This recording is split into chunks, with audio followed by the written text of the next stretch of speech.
Good morning, 27 November 2017, 6:17 a.m. Today's a Monday. Wanted to talk to you about what the kids today refer to as your side hustle. It's interesting how each generation has its own nomenclature.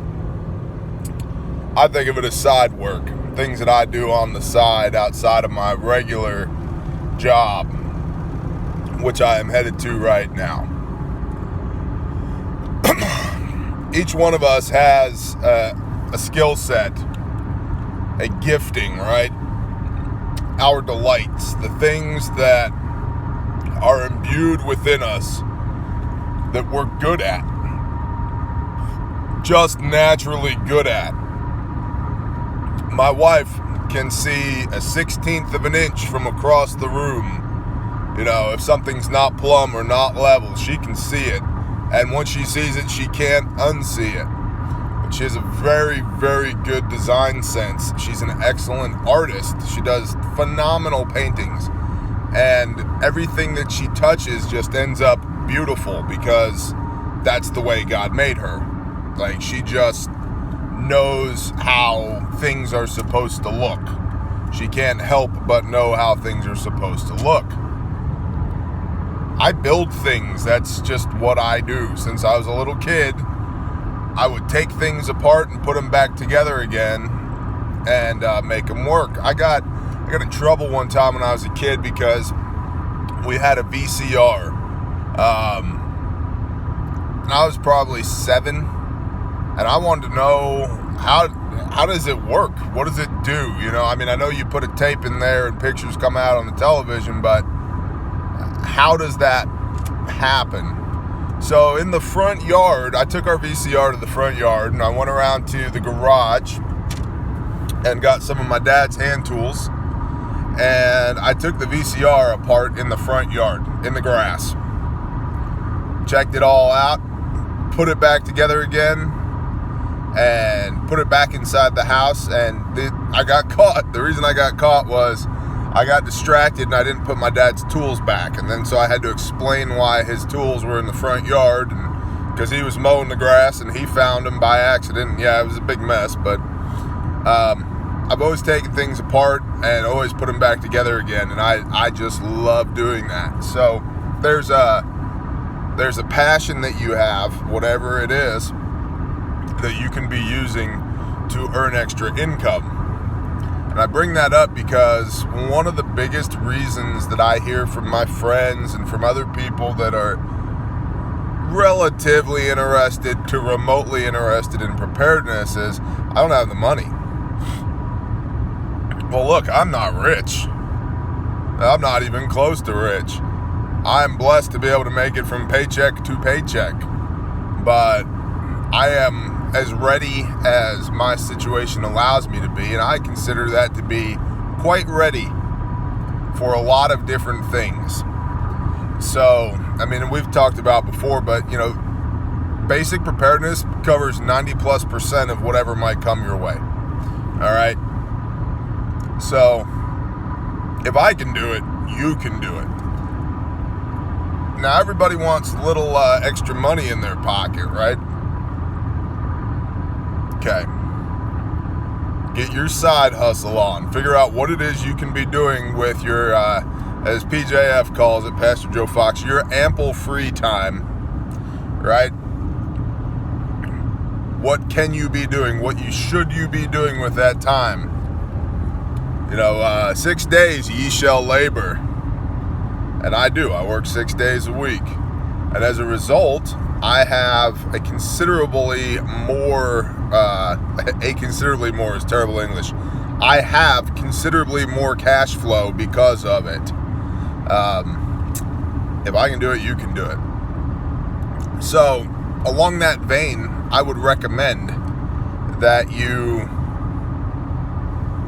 if you already have physical, visceral, tactile skills, working with your hands and your back and your legs and your arms, Put that to work for somebody. Give a class to somebody. If you're really good with chainsaws, have a Suburban chainsaw class. If you're, whatever, pick your thing. Gardening, you're really good at gardening, have a Suburban gardening class. Do it.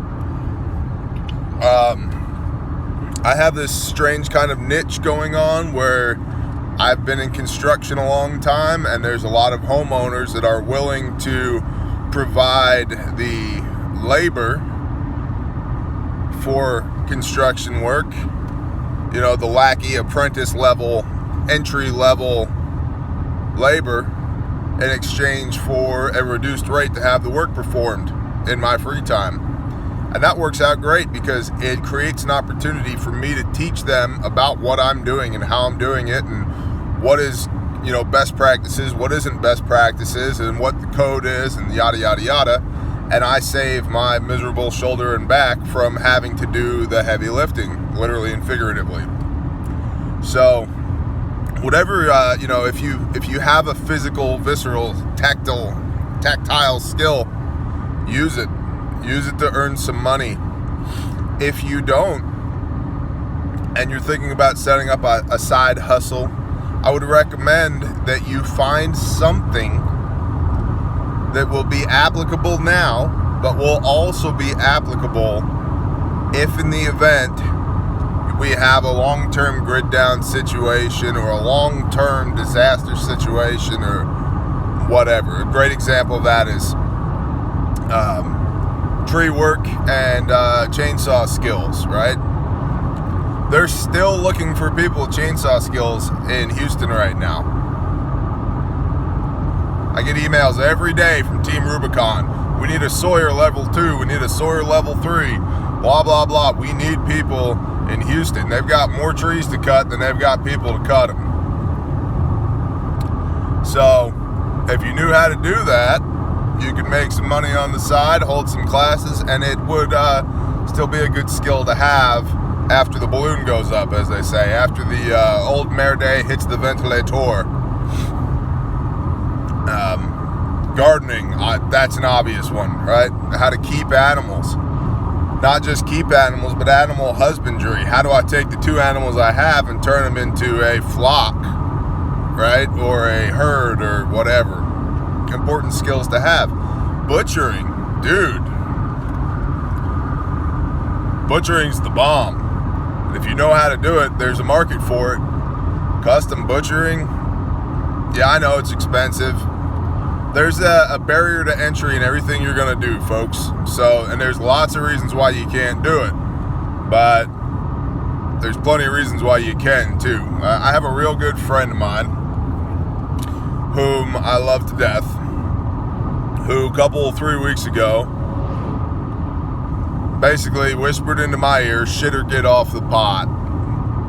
Which is not what I wanted to hear, because my shoulder hurts and my back hurts, and I'm not feeling very fulfilled at my day job.